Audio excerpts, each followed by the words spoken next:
أعوذ بالله من الشيطان الرجيم بسم الله الرحمن الرحيم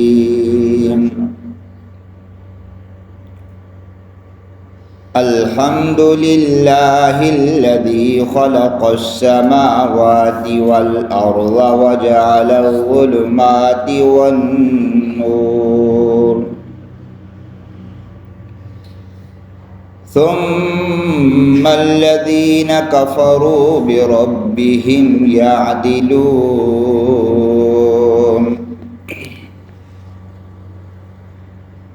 هو الذي خلقكم من طين ثم قضى أجلا وأجل مسمى عنده ثم أنتم تمترون وهو الله في السماوات وفي الأرض يعلم سركم وجهركم ويعلم ما تكسبون صدق اللہ العظیم۔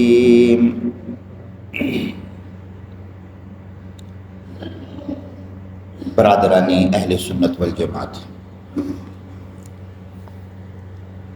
سورۃ الانعام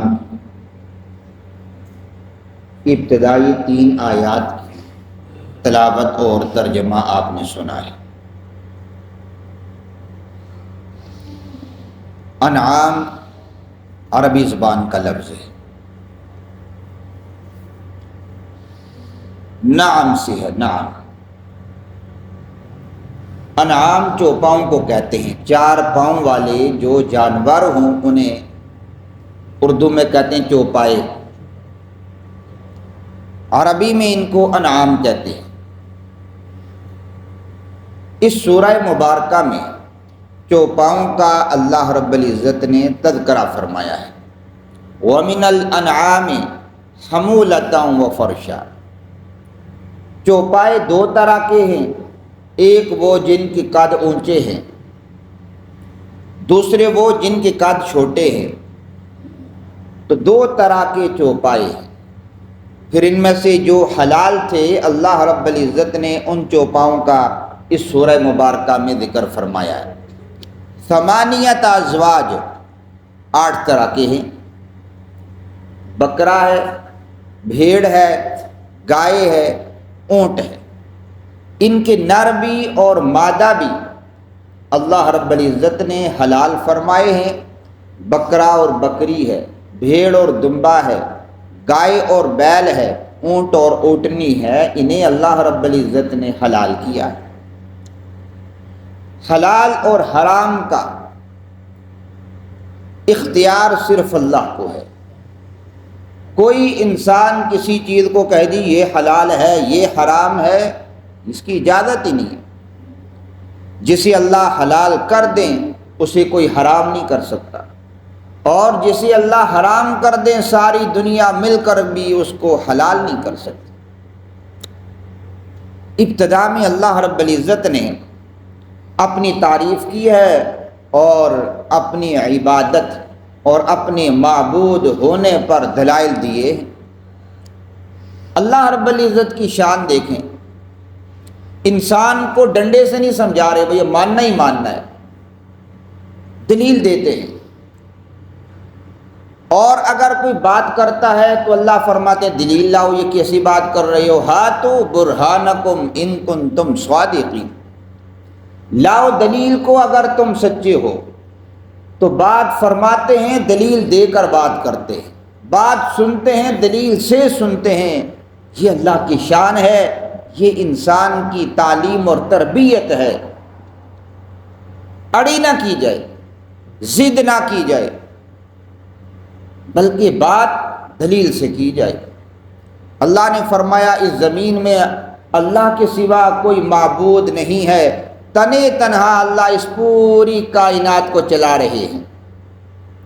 اور دلیل کیا دی ہے، لو کان فیہما آلہۃ الا اللہ لفسدتا، اگر زمین اور آسمان میں اس کے سوا کوئی اور معبود بھی ہوتا تو یہ جہان دھرم برم ہو جاتا، یہ نظام رک جاتا، یہ چل نہ سکتا۔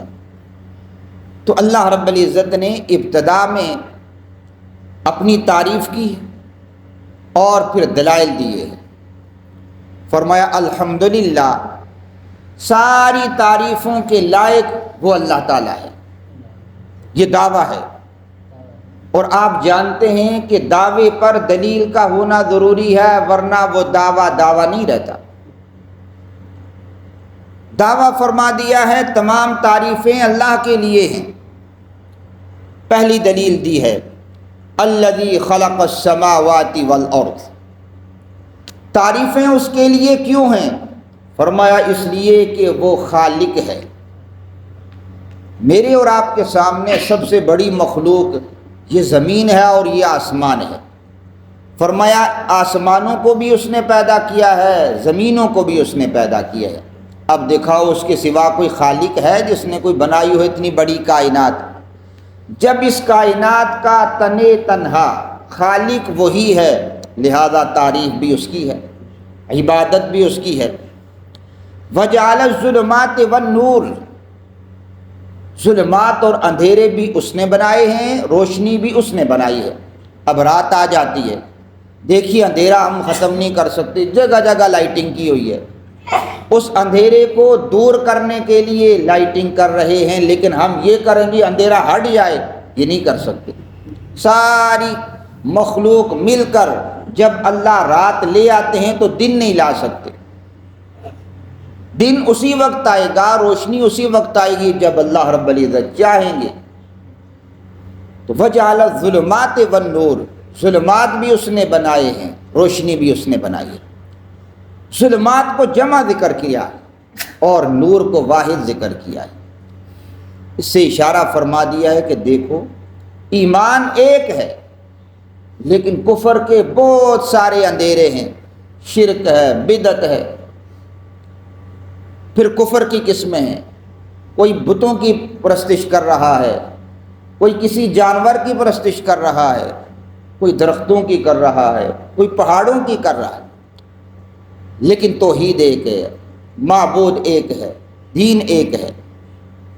اس کے بعد فرمایا کہ دیکھو اتنی موٹی سی بات، ایک چھوٹا بچہ ہو اس کو بھی کہا جائے بھی یہ زمین اللہ نے بنائی ہے، آسمان اللہ نے بنایا ہے، معبود وہی ہے، اب اس طرح کا کوئی اور ہے نہیں، تو عبادت کے لائق صرف وہی ہوگا، کوئی اور نہیں ہوگا۔ جب یہ بات مان لی جائے تو پھر اللہ کے سوا کسی اور کی عبادت نہیں کرنی چاہیے۔ لیکن اللہ فرماتے ہیں ثم الذین کفروا بربہم یعدلون، پھر وہ اپنے رب کے ساتھ عبادت میں دوسروں کو برابر کرتے ہیں، اللہ کا برابر کوئی نہیں ہے۔ پورے ملک کا آپ چکر لگا لیں، مسلمان بچے کو جب نماز یاد کراتے ہیں تو سورۃ الفاتحہ کے ساتھ سورہ اخلاص یاد کراتے ہیں، حالانکہ سورہ اخلاص سے بھی آسان سورۃ العصر ہے، سورۃ الکوثر ہے، لیکن گلگت کی آخری سرحد سے لے کر کراچی کے ساحل تک آپ چکر لگا دیں وطن عزیز کا، ہر علاقے والے، ہر گاؤں والے، ہر شہر والے فاتحہ کے بعد یہی صورت یاد کراتے ہیں۔ آخر اس کی کیا وجہ ہے؟ اس میں اللہ کی توحید کا ذکر ہے۔ قل هو اللہ احد اللہ الصمد لم یلد ولم یولد ولم یکن لہ کفوا احد، وہ اللہ ایک ہے، اللہ بے نیاز ہے، وہ کسی کا محتاج نہیں، میں اور آپ ہر چیز میں محتاج ہیں، لیکن وہ ہماری کسی چیز کا، مخلوق میں سے کسی کی کسی چیز کا محتاج نہیں۔ لم یلد ولم یولد، نہ اس کی اولاد ہے نہ وہ خود اولاد ہے، نہ اس کے ماں باپ ہیں نہ اس کی اولاد ہے۔ ولم یکن لہ کفوا احد، اور اس کا ہم پلہ ہم سر برابر کوئی بھی نہیں ہے۔ ایک چھوٹے سے بچے کو جسے اپنی زبان میں صحیح یاد نہیں ہے، اسے یہ صورت دل پر لکھ دی جاتی ہے تاکہ یہ مسلمان بچہ بڑا ہو کر جب ترجمہ پڑھے گا تو اسے پتہ چلے گا کہ جس خدا کی میں عبادت کرتا ہوں اس کا کوئی برابر نہیں ہے، کوئی شریک نہیں ہے، کوئی ساجی نہیں ہے۔ تو لہذا ہمیں اور اگر کچھ بھی سمجھ نہیں آتا دین کا تو کبھی تنہائی میں بیٹھ کر ہم نماز کا ترجمہ دیکھ لیں۔ اس نماز کے اندر ہی سارے عقائد بھی ہیں، سارے نظریات بھی ہیں، ساری اصلاح بھی موجود ہے۔ تو لہذا اللہ رب العزت کے سوا کوئی عبادت کے لائق نہیں ہے۔ اس کے بعد فرمایا هو الذی خلقکم من طین، اللہ وہ ہے جس نے تمہیں پیدا کیا ہے۔ آسمانوں اور زمین کا بتا کر پھر انسان کو کہا خود اپنے گریبان میں جھانک، تو بھی ایک مخلوق ہے، تجھے کس نے بنایا ہے؟ دنیا میں ہر چیز کسی کی بنائی ہوئی ہے، تو تجھے کس نے بنایا؟ تو نے خود اپنے آپ کو تو نہیں بنایا، تیرے ماں باپ نے بھی تجھے نہیں بنایا، تو تیرا بنانے والا کون ہے؟ قرآن جواب دیتا ہے هو الذی خلقکم من طین، وہ ہے جس نے تمہیں طین سے پیدا کیا ہے، مٹی سے پیدا کیا ہے۔ اب آپ کو یہ پتہ ہے کہ جو مٹی ہے قدموں کے نیچے آتی ہے، مٹی انسان کے پاؤں کے نیچے آتی ہے، مٹی کے اندر عاجزی اللہ نے رکھی ہے۔ تو جب ایک انسان مٹی کا بنا ہوا ہے، منہا خلقناکم وفیہا نعیدکم ومنہا نخرجکم تارۃ اخری، اللہ فرماتے ہیں اسی مٹی سے میں نے تمہیں بنایا ہے، اسی میں تم نے جانا ہے، اور پھر اسی سے تمہیں میں نے دوبارہ بھی اٹھانا ہے۔ تو جب میں اور آپ ہیں ہی مٹی کے، تو ہم تکبر کریں، غرور کریں، یہ ہمیں زیبا نہیں ہے۔ عاجزی انسان کو زیبا ہے، اور عاجزی کرنے والے کو اللہ عزت دیتے ہیں۔ میرے آقا حضرت محمد صلی اللہ تعالی علیہ وآلہ وسلم گارنٹی دے رہے ہیں، من تواضع للہ رفعہ اللہ، جو اللہ کے لیے عاجزی اختیار کر لیتا ہے اللہ اس کو بڑھا دیتے ہیں۔ ومن تعاظم وضعہ اللہ، اور جو بڑا بنتا ہے اللہ اس کو ذلیل کر دیتے۔ تو انسان کو انسان رہنا چاہیے، انسان اپنے آپ کو یہ سمجھے کہ میں مٹی سے پیدا ہوا ہوں، لیکن یہ ہمارا مادہ اصلیہ ہے، لیکن ایک اور مادہ بھی انسان کا ہے۔ الم یکن نطفۃ من منی یمنی، کیا تم ایک بوند نہیں ہو جسے ٹپکایا جاتا ہے؟ ایک قطرے سے میں اور آپ کی تخلیق ہوئی ہے، اور وہ قطرہ ایسا ہے کہ انسان کے جسم سے شہوت کے ساتھ اگر نکل جاتا ہے، ایک قطرہ شہوت سوار ہو اور وہ قطرہ انسان کے جسم سے نکل جائے، پاؤں کے ناخن سے لے کے سر کی چوٹی تک پورا انسان نجس ہو جاتا ہے۔ اور یہ نجاست دور نہیں ہوگی جب تک انسان اچھے طریقے سے غسل نہیں کرے گا، ناپاکی رہے گا۔ کلی کرنا بھول گیا ہے، باقی سارا جسم دھو لیا، ابھی ناپاکی ہے۔ کلی کرے گا تب جا کر نماز پڑھنے کے لائق ہوگا۔ ناک میں پانی ڈالنا رہ گیا ہے تو میرے محترم پاک نہیں ہوگا جب تک ناک میں پانی نہیں ڈالے گا۔ تو پورے جسم میں اچھے طریقے سے پانی پہنچا کر انسان پاک ہوتا ہے، اتنا غلیظ وہ قطرہ ہے۔ اس قطرے سے میں اور آپ بنے ہیں۔ اب ہماری اصل کیا ہے اور ہم فی الحال کیا کر رہے ہیں کہ میں تو بڑا کچھ ہوں جی، آپ مجھے جانتے نہیں ہیں۔ تو آپ کو ہم جانتے ہیں کہ آپ کی ابتدا ہے وہ قطرہ، آپ پھر مٹی میں چلے جائیں گے، کیڑوں کی غذا بنیں گے، اور پھر قیامت کے دن اللہ رب العزت کے سامنے پیش ہو کر یہ اپنی 40 سالہ 50 سالہ جو زندگی گزار رہے ہیں اس کا حساب بھی دینا ہے کہ کیا کرتے رہے ہو اور کس کے لیے اللہ نے تمہیں بھیجا تھا۔ تو اللہ رب العزت انسان کو فرماتے ہیں تمہیں مٹی سے بنایا ہے، ثم قضى اجلا، پھر ایک مدت مقرر کر دی ہے، میری بھی آپ کی بھی ایک مدت مقرر ہے۔ جب وہ مدت پوری ہوتی ہے حضرت اسرائیل علیہ السلام آ جاتے ہیں۔ انسان صحت مند ہو یا بیمار ہو، مقروض ہو یا مالدار ہو، جو حالت بھی ہوگی، جب وہ وقت مقررہ آ جائے گا تو انسان کو جانا ہی جانا ہے۔ وَأَجَلٌ مُّسَمًّى عِندَهُ، فرمایا ایک وقت اس کے ہاں بھی مقرر ہے۔ وہ وقت مقررہ کیا ہے؟ جب ہم سب کو دوبارہ اٹھایا جائے گا۔ یہ ہمارا ایمان ہے، عقیدہ ہے، ہم پیدا ہوئے ہیں، ہم نے مرنا ہے، اور پھر ہم نے دوبارہ بھی اٹھنا ہے۔ اب دوبارہ کیوں اٹھیں گے؟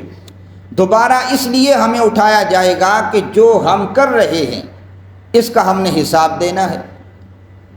اچھا کر رہے ہیں یا برا کر رہے ہیں، اس کا حساب ہم نے دینا ہے۔ مالی ھذا الکتاب لا یغادر صغیرۃ ولا کبیرۃ الا احصاھا، انسان کے سامنے نامہ اعمال پیش کر دیا جائے گا۔ اب انسان حیران ہو جائے گا، اس کتاب کو کیا ہو گیا ہے، نہ اس نے میری کوئی چھوٹی بات چھوڑی ہے نہ بڑی بات چھوڑی ہے، سارے کا سارا ریکارڈ اس میں موجود ہوگا، ہر چیز اس میں سیو ہوگی، موجود ہوگی۔ اس کا ہم نے جواب دینا۔ تو اللہ رب العزت فرماتے ہیں ثم انتم تمترون، پھر تم شک کرتے ہو کہ ہمیں دوبارہ کس طرح اٹھایا جائے گا جس نے تمہیں ایک قطرے سے اشرف المخلوقات بنا دیا ہے۔ اس پروردگار کا کتنا کرم ہے کہ ہم تھے کیا اور بنا کیا دیا ہے۔ اشرف المخلوقات، جتنی بھی مخلوقات ہیں ان میں سب سے عزت والا انسان ہے۔ وَلَقَدْ كَرَّمْنَا بَنِي آدم، اللہ فرماتے ہیں اس بنی آدم کو، اس انسان کو ہم نے عزتوں سے نوازا ہے۔ تو عزت جس ذات نے دی ہے، دیکھیے آپ کسی کے پاس جاتے ہیں آپ کو عزت دے دیتا ہے، آپ ساری زندگی یاد رکھتے ہیں جو اجنبی تھا اس نے میری اتنی عزت کی ہے۔ ایک مرتبہ جو آپ کی عارضی عزت کر دیتا ہے، اچھے طریقے سے پیش آ جاتا ہے، آپ ساری زندگی اس کو یاد رکھتے ہیں۔ تو جس ذات نے قطرے سے ہمیں اشرف المخلوقات بنا دیا ہے، اس کو ہم بھول جائیں تو ہم سے بڑا بے رخ کوئی بھی نہیں ہوگا کہ ہم اپنے اس پروردگار کو بھول جائیں، بے وفا ہو جائیں۔ وَهُوَ اللَّهُ فِي السَّمَاوَاتِ وَفِي الْأَرْضِ، وہ اللہ ہے آسمانوں میں بھی زمینوں میں بھی۔ زمینوں میں بھی عبادت کے وہی لائق، آسمانوں میں بھی عبادت کے وہی لائق ہے۔ یعلم سرکم وجہرکم ویعلم ما تکسبون، تمہاری ظاہری باتوں کو بھی وہ جانتا ہے اور تمہاری پوشیدہ باتوں کو بھی وہی جانتا ہے۔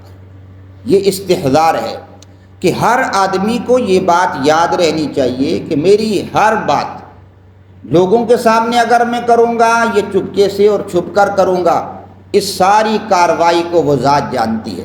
تو جاننے کا کیا مقصد ہے؟ فرمایا وہ پوچھ سکتا ہے، لہذا خیال کیا کروں کہ میں لوگوں کے سامنے جس طرح بزرگ بنا ہوں، تنہائی میں بھی ایسا ہونا چاہیے۔ یہ نہیں ہے کہ میں کہوں جی اب تو کوئی نہیں دیکھ رہا، ایک ذات دیکھ رہی ہے، ہر حال میں ہمارے ساتھ ہے۔